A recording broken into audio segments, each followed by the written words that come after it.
At Wild Basin, we started studying wildlife with the use of motion-triggered cameras in 2015.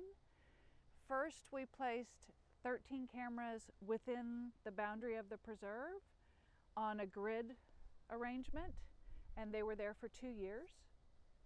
Every time a wildlife or a human went in front of the camera, it would trigger 3 photos.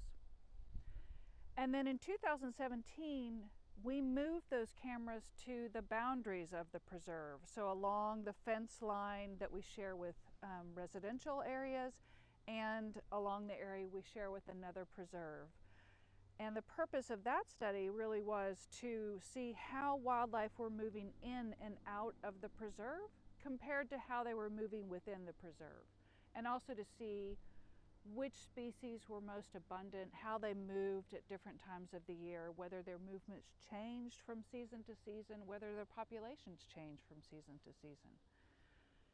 And then about a year and a half ago, we decided to also put cameras on the trails, on the hiking trails of Wild Basin. So we did not remove the cameras from the perimeter, rather we put 13 additional cameras along the trails. And that study was really aimed at looking at how wildlife use our trails and what is the impact of human hiking intensity on wildlife use of trails. So do trails that have a greater number of hikers have fewer wildlife using them, even at night when we're not there? So that was the question we really wanted to research with that study. So here we have a map of where the cameras are placed along the trails of the preserve.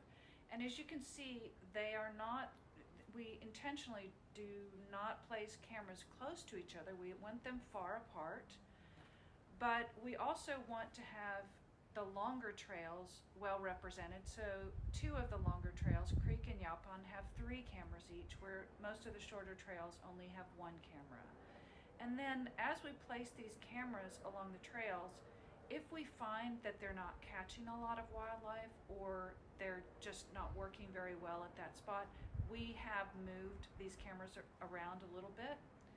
And we created this map, and we have geo-referenced each location, camera location. That means you've got the geographic location of each camera, and you can go with your phone or with the GPS into the field geographic positioning system. But this map also helps students when they're out in the field, helping us collect data and change the batteries. This helps them know where to find each camera and what the name of each camera is. So we have 13 wildlife cameras installed along the hiking trails of Wild Basin Preserve. And the purpose of the hiking trail cameras is to really get a sense of how wildlife use our trails when we're not around or when we are around, and also look at the impact of human hikers on wildlife use of trails. And then we also gain information about what kind of wildlife are currently inside the preserve. So that gives us a sense of the biodiversity, the biological diversity of the preserve, as well as how humans might be impacting biological diversity by way of hiking or the noise that we make or anything else we do while we're in the preserve. So this is the Wild Basin Perimeter Camera 2, and so this is a prime location for the camera because, as you see right here, we've got the fence, so it's right here on the perimeter, and then we've got the hole under the fence so we can catch any animals that will move under the fence. And this is a prime location for the animals because we've got the water right here and it's pretty quiet.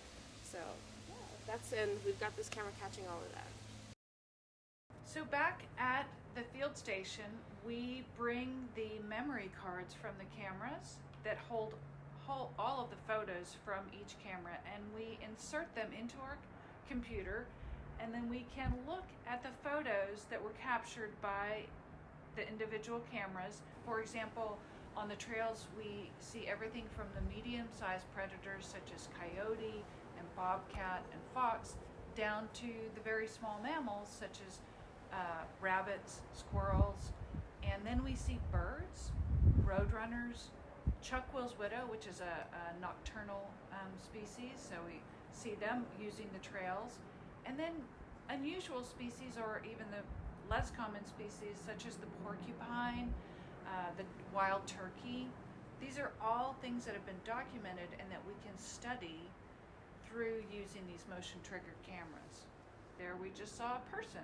We don't know who that is because the cameras are intentionally aimed very low so that they don't catch the faces of the hikers. We just see their feet.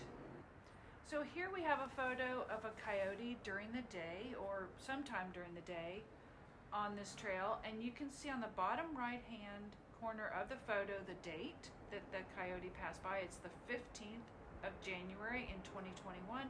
You can also see the time. Now we use military time on these cameras, so 17 is 5 o'clock in the afternoon. It's 5:53, almost 5:54, so it's almost 6 o'clock. So it's just about dusk, sunset, which is a time that many wildlife become active. I first got interested in science when I was very young. I was in a program kind of similar to what you guys are watching right now that inspired girls to be part of the STEM world and everything. So I worked with a company called Girls Inc. and we would always go to seminars and talks, and one day they asked me if I wanted to do an internship at a water treatment plant. And I was like, yes, I would love to. And so that started a journey with environmental quality and things like that. And I worked at the treatment plant, came to college, and I was like, I want to study environmental chemistry. Like, the world is so amazing and there's so much things that we can do with water. My interest in protecting nature and understanding nature was really cemented when I went to live for a year as an undergraduate student in Europe, in Germany, and I realized that they had lost a lot of their wild areas, their wilderness areas. And so I returned from that year in Europe and enrolled in the environmental science, what was the environmental science degree at the time, and then I went on to graduate school to study conservation biology, which is the field of science looking at biological diversity and how the threats to it and how we can protect it over a landscape.